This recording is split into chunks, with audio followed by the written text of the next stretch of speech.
하나님의 전에 나와 예배하는 하늘가족 모두에게 하나님의 은혜와 사랑, 축복이 가득하기를 소망합니다. 독일의 실존주의 철학자 하이데거라고 하는 분이 있습니다. 함께 읽어볼까요? 현대인은 고향을 잃어버렸다고 했습니다. 영적 고향을 잃어버린 거죠. 영적 고향을 상실한 현대인, 결국 나그네처럼 고독하게 살아갈 수밖에 없다는 뜻입니다. 자, 25시의 작가 게오르기 우고도 얘기했습니다. 다 같이 읽어보도록 하죠. 고독은 이 세상에서 가장 무서운 고통이다. 고독은 죽음과도 같다. 그렇게 말했습니다. 오늘날 우리들의 삶, 군중 속의 고독, 참 한마디로 표현하고 있는 것 같습니다. 저도 이번에 강릉남 지방 부흥회 가가지고 첫날 저녁 이제 집회 인도하고 1부, 2부, 3부 예배 드리고 CTS 회장님 식사 대접해 드리고 그리고 짐 싸가지고 강릉이라 누구 운전해 달라고 하기가 어려워요. 왜냐하면 가신 다음에 어떻게 오실 거예요. 그래서 직접 이제 끌고 갔어요. 그러다 보니까 이제 도착하자마자 그냥 순두부 따다 먹을 시간밖에 없더라고요. 그렇게 하고서 저녁 이제 집회 인도하고 오니까 너무너무 피곤한 거예요. 그래서 그냥 이제 쓰러져 잤어요. 근데 아침 일어나려고 그러니까 막 몸살기가 돋아나는 거예요. 왜 그러나 봤더니 청소하시는 분이 창문을 살짝 열어놓고 커튼을 쳐놓은 거예요. 그러니까 경포대 바닷바람이 대단하더라고요.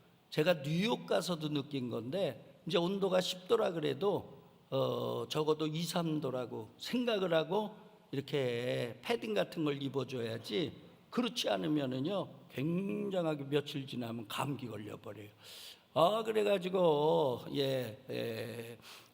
병원에 가서 얼른 약 줘가지고 그래가지고 이제 약을 독하게 줘달라고 그랬거든요. 빨리 나야 되니까. 이제 약을 먹으니까 이제 졸립잖아요. 낮에 하루 종일 이제 졸고 있는 거죠. 근데 호텔이요 만실이에요, 만실. 얼마나 많은지 몰라요. 커플들이 그렇게 많이 오고, 그 다음에 가을 되니까 또 목사님들도 왜 이렇게 많이 와요? 성남지방 교역자들 수양해 왔죠. 또 제가 아는 목사님 또 몇 분들 거기서요 오히려 목사님 만났다고요. 그런데 밖에는요 뭐 얼마나 시끄러운지 몰라요. 뭐 밤 11시까지 폭죽놀이하고. 그런데 그렇게 막 사람들이 많고 왁자지껄해도요 뭐예요? 저는요 방 속에서요 혼자 힘들게 누가 도와줄 사람 있나요? 누구 보고 좀 도와달라고 할 수 있나요? 그냥 내 자신과 싸울 수밖에 없는 거죠. 그러니까 간절하게 기도가 더 나오더라고요. 하나님, 강릉남 지방 성도들 정말 1년에 한 번 기도로 준비했는데 사모하는 심령들 모이는데 하나님, 제가 죽 쓰면 안 되지 않습니까? 여기는 바닷가라 죽을 잘 잡수는데 부흥에 마저 죽 잡수면 어떡합니까? 하나님, 그들을 생각해서라도 붙잡아 주세요. 그러니까 하나님께 더 기도하는 시간이 됐어요.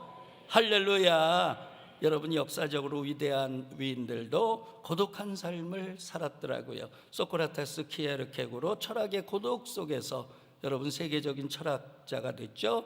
단테 같은 시인도요 시의 고독 속에서 세계적인 시인이 됐습니다. 레오나르도 다빈치, 또 미켈란젤로 생애의 슬픔과 고독 속에서 여러분 그런 유명한 작품들을 남겼더라고요.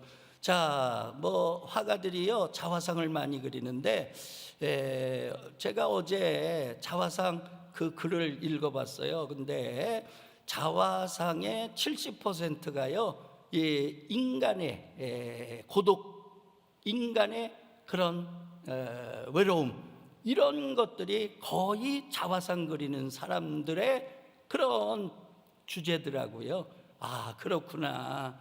인간이 자기를 볼 때 고독 속의 존재로 그렇게 보는구나. 저는 그렇게 생각을 했습니다. 여러분, 때 성경에도요 위대한 위인들이 고독의 길을 걸어갔어요. 여러분, 모세 고독의 길 걸어갔죠. 엘리야 고독의 길 걸어갔죠. 이사야, 예레미야 전부 고독의 길을 걸어갔어요. 그런데 그런 고독의 길이 헛됐느냐? 절대로 그렇지 않아요. 여러분, 혼자 있었기 때문에, 외롭기 때문에, 고독하기 때문에 오히려 더 깊게 하나님을 만나게 된 줄로 믿습니다. 여러분, 예수님도요 겟세마네 동산에서 혼자 외롭게 기도하셨잖아요. 그런데 겟세마네 기도가 예수님 최고의 기도로, 명장면으로 여러분 우리들에게 아직까지 전해지고 있는 거 아닙니까? 그러므로 고독하십니까?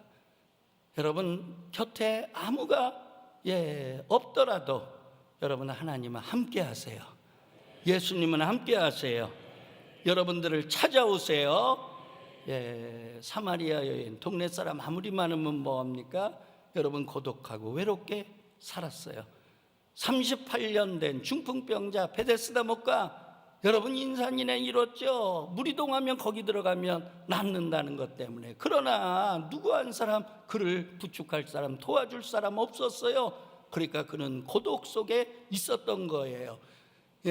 여러분, 그런 사마리아 여인, 그리고 베데스다 연못에 38년 된 아무도 부축해주고 도와주지 않는 그런 중풍병자에게 주님은 찾아오신 줄로 믿습니다.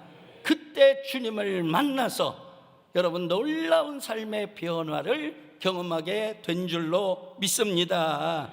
여러분, 고독하십니까? 외롭습니까?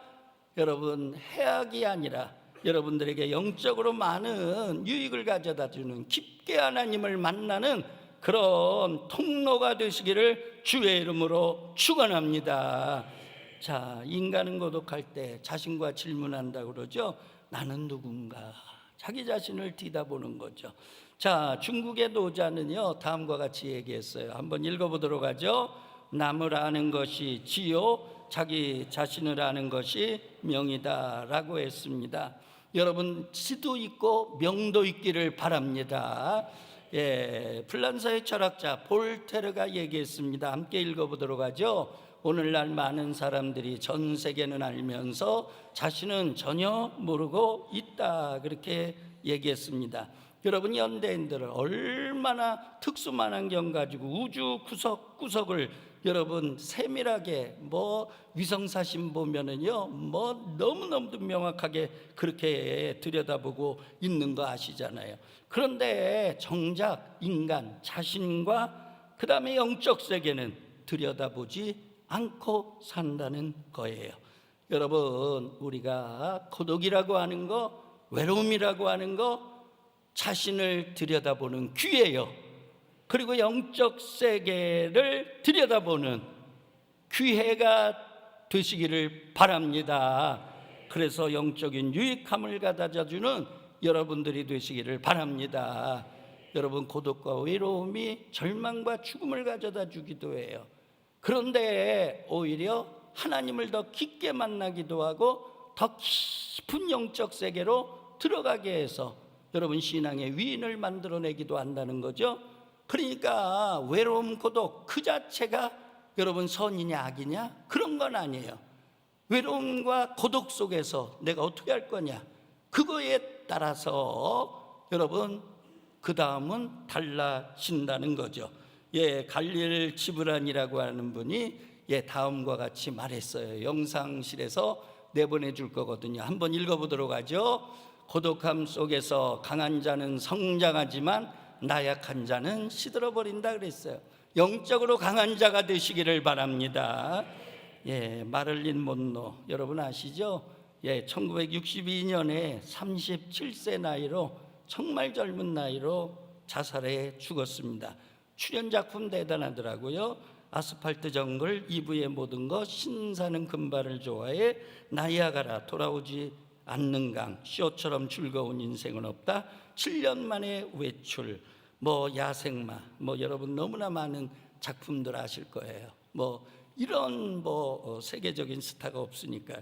근데 참 이분은 좀 결혼은 불행했어요. 16세 때 양부모에서 강제적으로 친도어터하고 결혼했어요. 4년 만에 강제 결혼했으니까 행복할 리 없으니까 이혼했죠. 그 다음에 야구 선수 조 디마지오하고 결혼했는데 바로 또 이혼하게 되죠. 그 다음에 세계적인 극작가 아서 밀러와 결혼하게 되죠. 그런데 61년도에 이혼했어요. 여러분, 이분이 인기 무지하게 누렸죠. 돈 어마어마하죠. 여러분, 이분의 명성 대단하죠.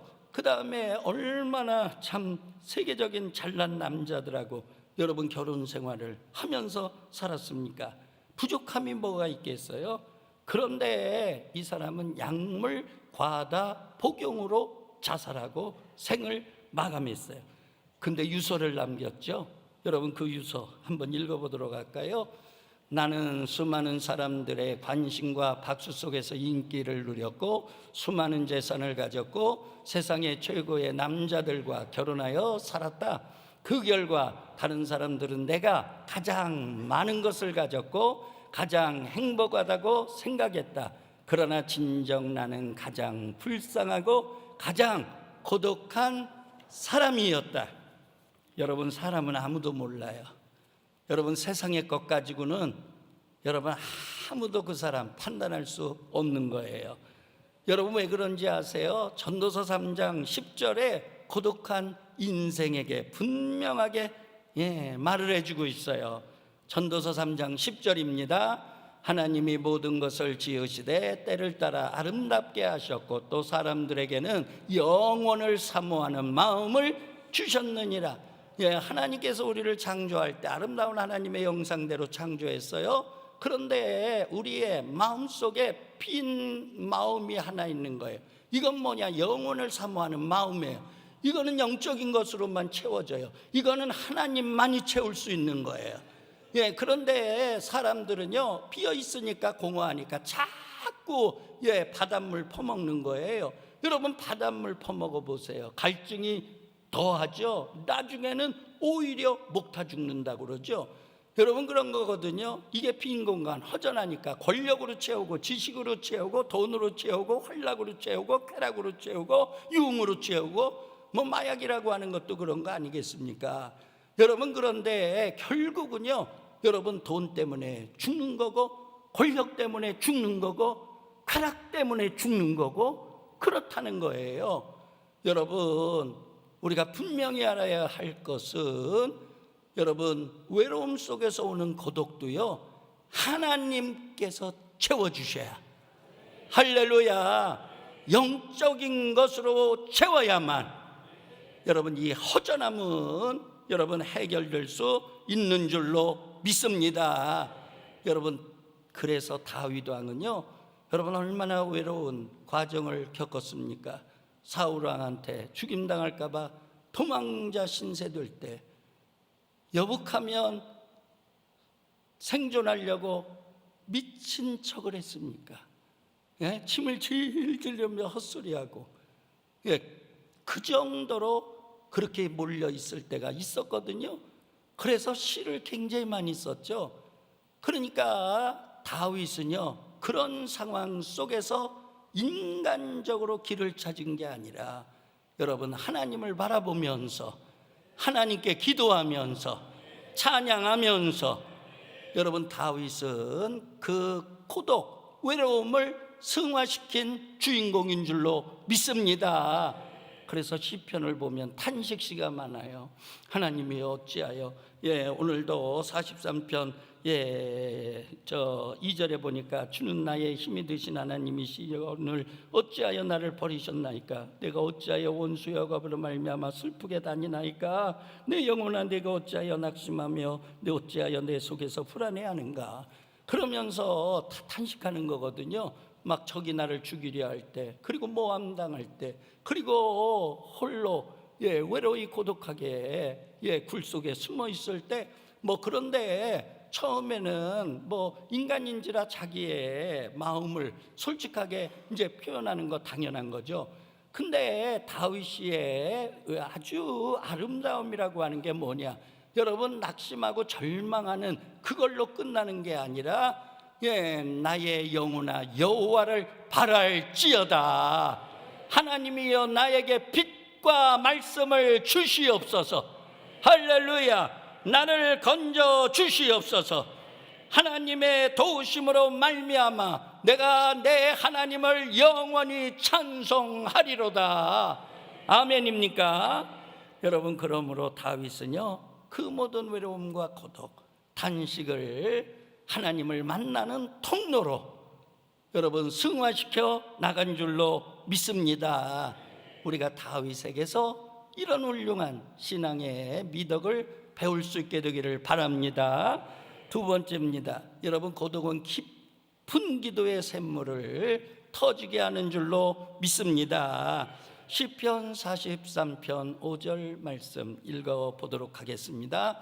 내 영혼아 내가 어찌하여 낙심하며 어찌하여 내 속에서 불안해하는가. 너는 하나님께 소망을 두라. 그가 나타나 도우심으로 말미암아 내 하나님을 여전히 찬송하리로다. 아멘. 다윗은 고독 속에서 여러분 깊은 기도의 샘물을 여러분 뿜어낸 줄로 믿습니다. 여러분, 그게 시편을 만들어낸 거예요. 하나하나 그럴 때마다 기도했는데 그것이 모아져서 시편이라고 하는 아름다운 그런 생명수 같은 그런 샘을 만들어낸 줄로 믿습니다. 여러분, 황하강의 근원, 황폐한 사막 한 작은 샘에서부터 출발한다고 그러죠. 우리나라도요 태백에 가면 여러분 잘 아시잖아요. 검룡소하고 황지연못이 있죠. 검룡소는요 쏘산한 작은 물이 서쪽으로 흐르고 흘러가지고 민족의 젖줄인 한강을 이루게 하고, 그 다음에 황지연못 여러분 쏘산하는 물 남쪽으로 흐르고 흘러서 낙동강이 되고 있지 않습니까? 여러분, 그러므로 우리가 고독 속에서, 외로움 속에서 우리가 기도의 자리로 들어가서 여러분 그 기도의 샘물이 터져서 영적인 한강을 이루고 영적인 낙동강을 이루어내는 그런 승리의 역사가 있기를 바랍니다. 여러분, 기독교 역사상 위대한 성자들이 전부가 다 그런 삶을 살아냈습니다. 여러분, 성 프란시스 베네딕트, 그 다음에 어거스틴, 그리고 존 버년, 이런 분들 정말 고독 속에서, 외로움 속에서 기도해서 그 기도의 샘이 오늘날 기독교에 여러분 엄청난 그런 영향을 주고 큰 샘물로 지금도 흐르고 있는 줄로 믿습니다. 자, 바울 보세요. 다메섹 도상에서 부활하신 주님 찾아오셔서 영적으로 꼬꾸러지잖아요. 그 다음에 사마리아 광야로 갔어요. 거기에 가서 여러분 누가 있어요? 뭐가 있어요? 사막에 아무것도 없어요. 3년 동안 거기에서 영적인 고독 속에서 말씀 보고 금식하고 기도했던 거예요. 여러분, 사도 바울이 훌륭한 초대교회의 전도자요 최고의 선교가가 될 수 있었던 것도 바로 그런 영적인 고독 속에서 기도한 샘물이 터져나와서, 그래서 아시아뿐만 아니라 유럽 대륙에 복음의 강물을 흐르게 해서, 그래가지고 오늘날 이런 기독교가 꽃피어질 수 있도록 하나님께서 은혜 내려 주신 줄로 믿습니다. 여러분, 요나 보세요. 하나님의 말씀 불순종하고 다시서 도망가다가 큰 풍랑 만나가지고 물고기에게 삼키잖아요. 여러분, 물고기 속에 들어갔다 생각해봐요. 이제 죽는 거죠. 그 물고기가 몇 번 소화하면 이제는 사라지는 거죠. 얼마나 캄캄하겠어요. 여러분, 그런 절망, 그런 고독, 그런 외로움 여러분 어디 있겠어요? 그런데 요나의 위대함은 거기서 끝난 게 아니에요. 여러분, 흑암 속에서, 절망 속에서 아무도 도와줄 수 없는 그런 혼자 떨어져 있는 외로움 속에서, 고독 속에서 그는 하나님께 기도한 줄로 믿습니다. 요나서 2장 보니까요, 울부짖으며 기도하는 거예요. 진실하게 자신의 죄를 토해내는 거예요. 여러분, 하나님은요 여러분, 회개하는 자를 용서하시는 하나님이세요. 절대로 버리지 않는 하나님이세요. 그러니까 물고기가요, 웬일인지 그냥 확 뱉어내가지고, 그래가지고 요나가 하나님께서 자신에게 준 사명 감당하고 아름다운 삶을 살게 된 줄로 믿습니다. 여러분, 엘리야도 언제 하나님을 깊게 만났습니까? 로뎀나무 아래에서 정말 기진맥진하고 나만 홀로 남아 있습니다. 나만 홀로 남아 있습니다. 엘리야 이 이야기를 읽어보면은요, 반복되는 구절이요, 나만 홀로 남아, 나만 홀로 남아서. 얼마나 외로운 고독감을 느꼈으면 여러분 그게 입에 뱉겠습니까? 그러니까 하나님께서요, 로뎀나무에서 까마귀를 통해, 천사를 통해 회복시키고 이제 일으켜 세우고, 그리고 하나님의 산 호렙으로 이끌어낸 거예요. 여러분, 하나님의 산 호렙에서 여러분 혼자 있는 거예요. 그 혼자 있을 때에 여러분 영적으로 깊게 하나님을 만나서, 할렐루야, 여러분 나만 홀로 남아, 나만 혼자 싸운다. 그럴 때에 얼마나 여러분 그 부담감, 그 마음의 무거운 짐, 여러분 얼마나 대단하겠습니까? 그런데요, 호렙산에서요, 하나님께서요 그 무거운 짐 다 녹아내리게 하시고 마음의 아픔과 상처까지 다 쓸어내 주셔서, 할렐루야, 엘리야가요 그때 힘을 얻고 그 다음에 나가가지고 엘리사를 제자로 삼고 마지막 정말 장엄하게 여러분 생을, 유종의 미를 거두면서 여러분 아름답게 생을 장식한 줄로 믿습니다. 할렐루야. 결론적으로 말씀드립니다. 여러분, 고독 그러면 예수님을 우리가 말하지 않을 수 없어요. 그렇게 3년 동안 아끼고 사랑하고 얼마나 많이 기적을 베풀어주고 먹여주고 그랬습니까? 그런데 십자가 지시러 갈 때 다 떠나갔던 거죠. 십자가 상에서 실제 돌아가실 때는 혼자였습니다. 아무도 없었습니다. 예수님이 얼마나 외로우셨으면, 고독하셨으면, 나의 하나님, 나의 하나님, 어찌하여 나를 버리시나이까 막 울부짖고 절규하잖아요. 참 그 모습을 연상해 보세요. 우리가 아무리 외로운들, 고독한들, 우리가 아무리 버림받은들 예수님의 그 상황 같을까? 감히 비교도 할 수 없는 그런 거죠. 그런데 십자가상에서 예수님은 끝까지 기도하신 줄로 믿습니다. 여러분, 그 결과 마지막 남기진 말씀이 뭐예요? 내가 다 이루었다. 할렐루야, 할렐루야. 여러분, 우리가 때로는 절망과 고독, 외로움 속에서 지낼 수 있어요. 그러나 그런 것들이 더 깊게 하나님을 만나는 통로가 되시기를 바라고요. 그런 것들이 모아져서 쌓여져서 여러분 믿음의 강물이 되기를 바라고요. 그 결과 여러분들 마지막에 내가 다 이루었습니다. 할렐루야. 내가 믿음으로 승리했습니다. 여러분, 이런 고백을 할 수 있는 우리 자랑스러운 하늘 가족이 되기를 주의 이름으로 축원합니다.